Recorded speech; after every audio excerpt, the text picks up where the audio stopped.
Le cours d'aujourd'hui portera sur l'affiche et nous commencerons notre cours par la question « Qu'est-ce qu'une affiche ?»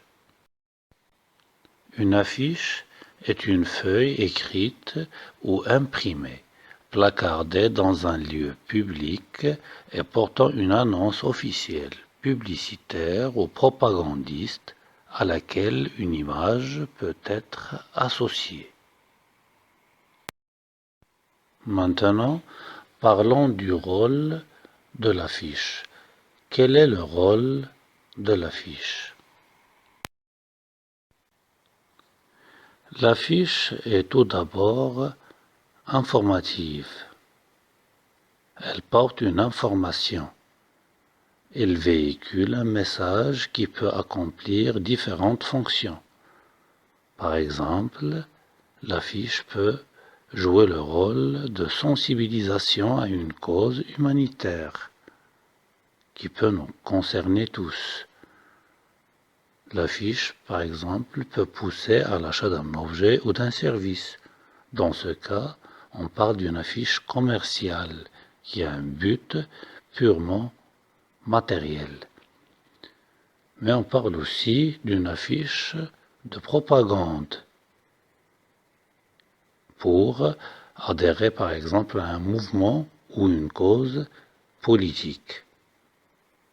Une affiche s'appuie sur l'image et le texte pour traduire son message. On parle ainsi du visuel accrocheur et de slogan. La nécessité d'employer un texte et une image fait naître le concept d'articulation texte-image. Ces deux corps qui doivent cohabiter dans la même affiche doivent être complémentaires. D'où le nom d'articulation texte-image. Donc on parle de visuel accrocheur et de slogan, mais aussi d'une complémentarité entre texte et image.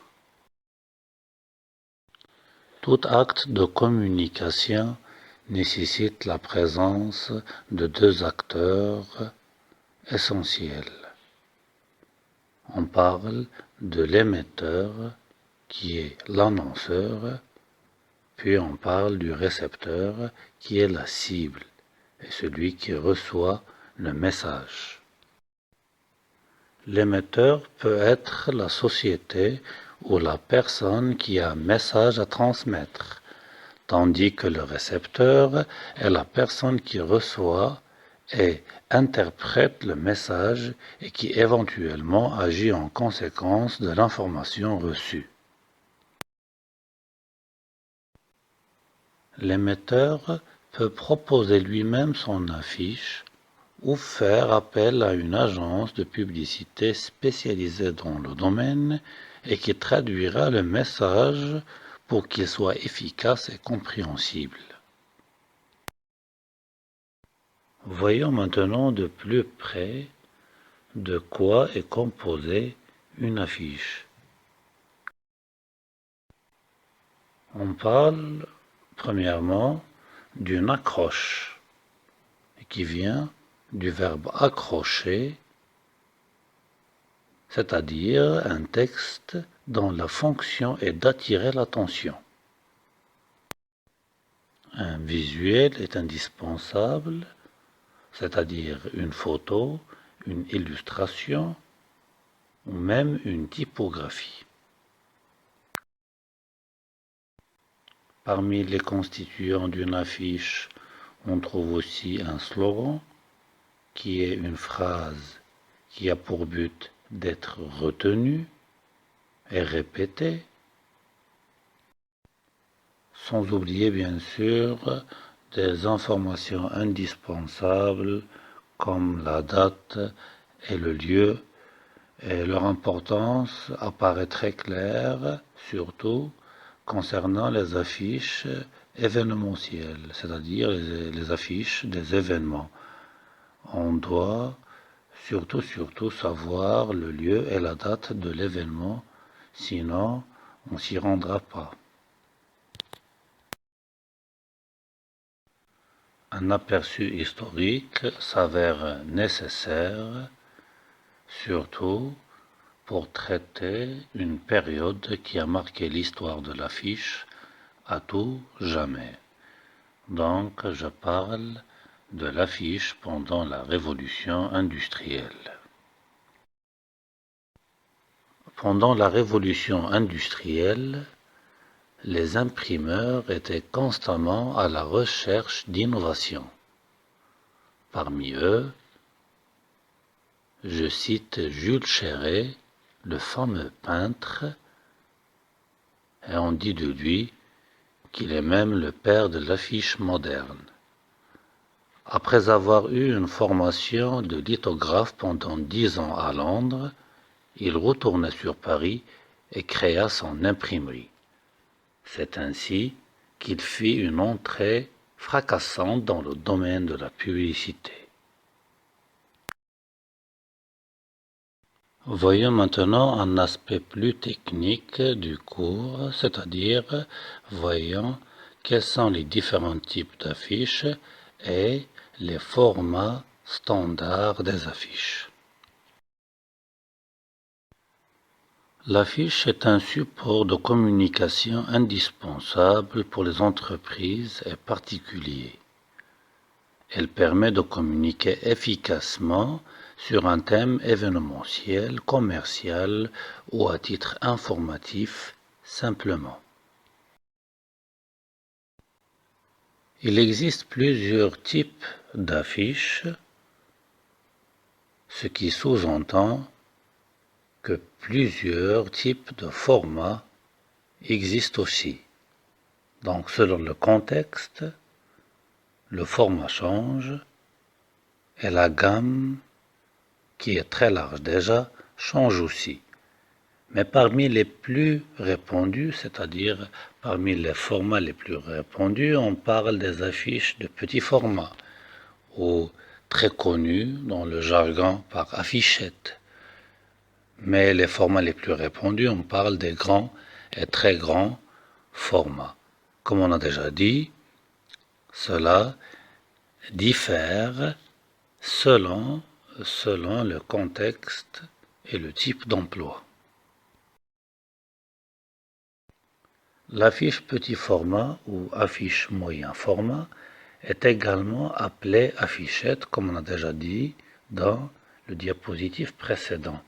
Cette affiche publicitaire a un format allant de A4, qui est un format standard et prédéfini, au format A2, qui est considéré comme étant une affiche moyen format. Le recours à ce type d'affiche est idéal en cas de gros tirage. Leurs dimensions réduites permettent un affichage rapide collé en vitrine dans des lieux publics, etc. C'est-à-dire, c'est très accessible. Il ne faut pas oublier aussi que le choix des supports et des formats est toujours dû à plusieurs contraintes. Donc, les fournisseurs ou bien les gens qui demandent une conception pour faire de la publicité pour leur société, entreprise par exemple, cherchent à payer le minimum, c'est-à-dire le coût minimum. Donc voilà, les affiches, ou bien les affichettes, ou bien les affiches de moyen format sont économiques et touchent un large public. Toujours dans le cadre de l'affiche petit format, qui est généralement imprimée sur du 135 grammes, la catégorie du papier est couché brillant. Donc un papier standard sur la gamme d'affichettes. Assez parlé de l'affiche ou bien des affichettes, des affiches moyen format, et allons voir les affiches grand format et les affiches publicitaires. On considère que les affiches sont de grand format à partir du format 50 sur 70 cm. Ces affiches seront utilisées pour de l'affichage sauvage, c'est-à-dire dans des lieux, par exemple des forêts ou bien des extérieurs, notamment dans l'événementiel. Donc annonce de concert par exemple, publicité dans la rue, promotion, solde ou bien lancement de produits, etc. Donc pour des pays qui organisent des événements à l'extérieur, donc les affiches publicitaires de ce format sont très convenables et très économiques.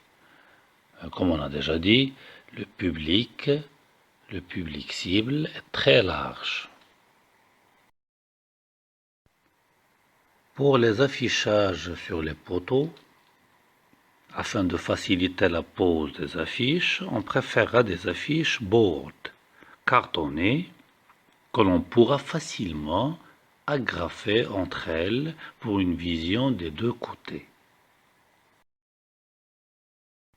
Un autre chapitre, cette fois-ci on parlera de la typologie des affiches. Premièrement, on va aborder l'affiche commerciale, c'est-à-dire, comme on a déjà vu, qui a un but purement commercial, c'est-à-dire vendre des produits, et elle s'adresse directement aux consommateurs. L'affiche culturelle, comme son nom l'indique, elle a un but culturel qui relève de la culture. La fonction d'information passe avant la fonction économique, c'est-à-dire c'est une affiche purement communicative. Un autre type d'affiche, il s'agit de l'affiche citoyenne, du mot citoyen. Ce type d'affiche vise à diffuser un message politique important aux citoyens. Donc il existe une légère différence avec l'affiche de propagande qui, elle, vise à orienter ou bien à influencer les gens et non pas à apporter un message important. Un élément très intéressant et très primordial et qui influence notre lecture de l'affiche, il s'agit bel et bien de la composition. Donc voyons de plus près à quoi ressemble une composition équilibrée ou bien qu'est-ce que la notion de la composition et comment peut-on composer sainement. Le premier cas de composition qu'on va traiter dans ce cours est la composition décentrée. Donc l'élément principal est décalé par rapport à l'axe vertical de l'image. C'est-à-dire si on divise l'image en deux, on voit que notre élément, celui qui attire l'attention, n'est pas centré, n'est pas parfaitement centré. Mais dans quel but décentrer cet élément? Donc cette composition essaie de créer une rupture dans la mise en page et la lecture. Elle isole l'élément en le mettant en valeur par une plage de couleurs qui l'entoure. On voit bien que la volonté de l'artiste ou bien du concepteur de décaler n'est pas un fruit du hasard, c'est-à-dire c'est intentionnel. Il y a l'intention de l'artiste. Pourquoi? C'est pour créer cet effet de rupture et de décalage, pour déranger, bien évidemment. Deuxième type de composition, la composition verticale. Et comme son nom l'indique, cette composition consiste à composer ou bien à poser des éléments sur une verticale. Qu'elle soit réelle ou imaginaire, cette composition donne une impression de dynamisme, de mouvement et de rythme. Comparé aux autres compositions, la composition verticale est très difficile à décrypter du fait de la réticence naturelle de l'œil humain pour les mouvements verticaux. Donc on parle ici de chevauchement et de dynamisme. Il peut être chromatique ou bien un dynamisme de masse. Un troisième type de composition est la composition horizontale.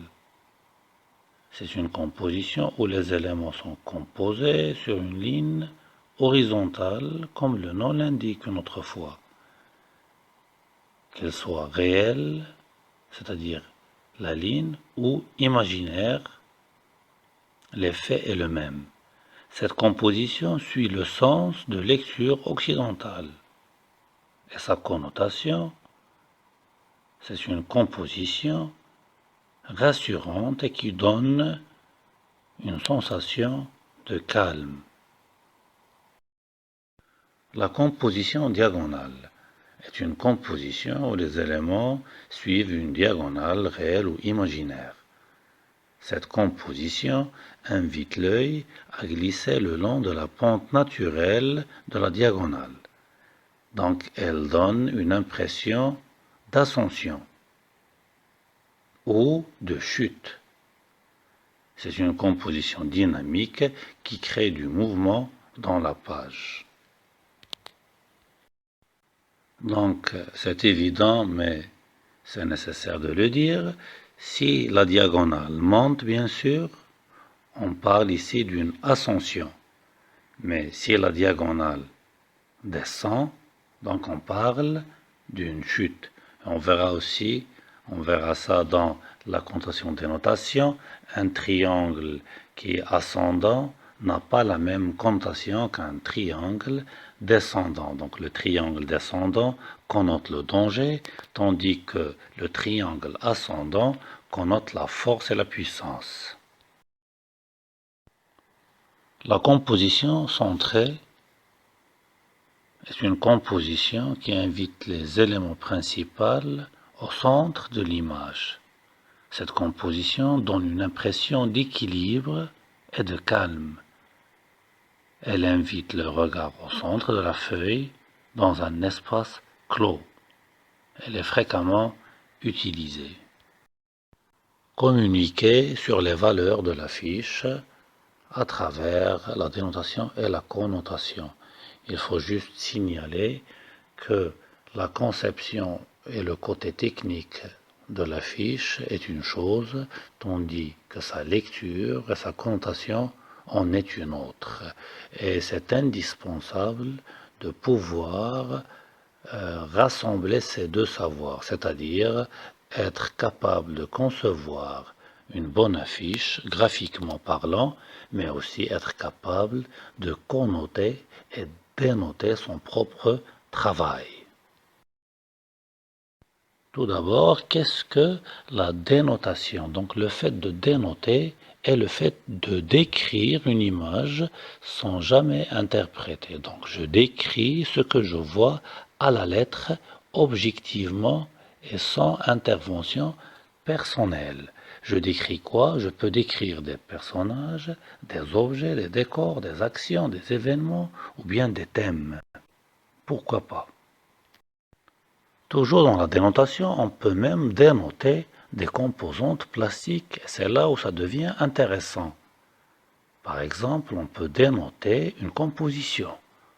On peut dénoter les couleurs, les contrastes, les formes, les types d'images, les éléments graphiques et même les typographies. Qu'est-ce que la connotation cette fois-ci? Donc la connotation est l'analyse d'une image en l'interprétant. Donc on doit analyser l'image et l'interpréter. J'interprète une image, c'est-à-dire je cherche ses significations possibles. Ils peuvent être multiples et dériver les unes des autres. Mais la connotation consiste à chercher ses significations.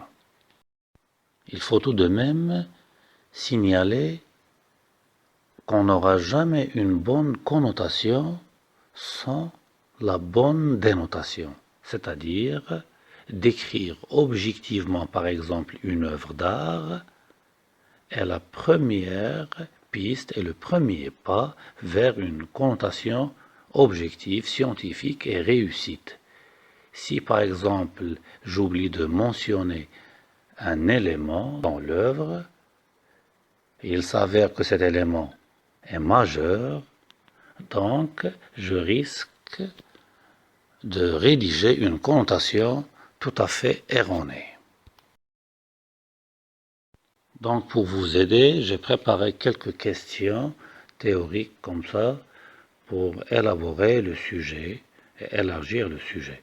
Comment doit être le titre, par exemple, d'une affiche?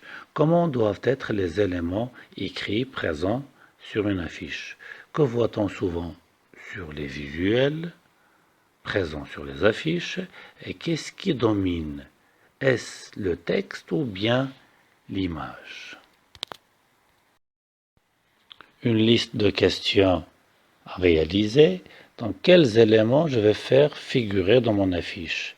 Quelle écriture je vais utiliser, c'est-à-dire quel typo, bien quelle police, la typo, la taille, pour mettre en valeur le titre, les acteurs, et aussi les tailles des titres, implicitement, nous donne une information sur la hiérarchie, c'est-à-dire un titre est plus important que l'autre.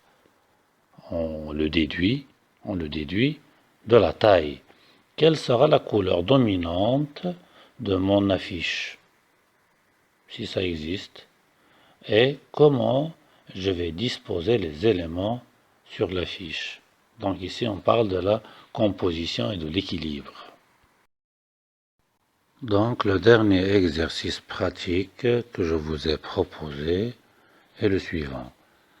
Afin de sensibiliser vos camarades lycéens à la lecture, il vous est demandé de réaliser une affiche pour une manifestation qui sera faite dans votre lycée, c'est-à-dire une manifestation culturelle en faveur de la lecture. Il vous est demandé de concevoir une affiche en format A3. Il vous est demandé aussi de réaliser une composition au choix, mais qui sera bien sûr adéquate aux conditions. Il faut bien sûr articuler son texte et son image. N'oubliez pas que l'illustration sera réalisée à partir d'un document photo, c'est-à-dire on doit s'inspirer d'un document photo et non pas réaliser une composition surréaliste, c'est-à-dire une illustration de notre choix. Et n'oubliez pas les informations indispensables, c'est-à-dire pour que cette affiche soit communicative, elle doit comporter des informations utiles, c'est-à-dire la date, le lieu, etc. Donc enfin, je vous laisse savourer la documentation qui vous sera utile dans la phase de l'inspiration et dans la phase de la création de l'illustration basée sur des photographies.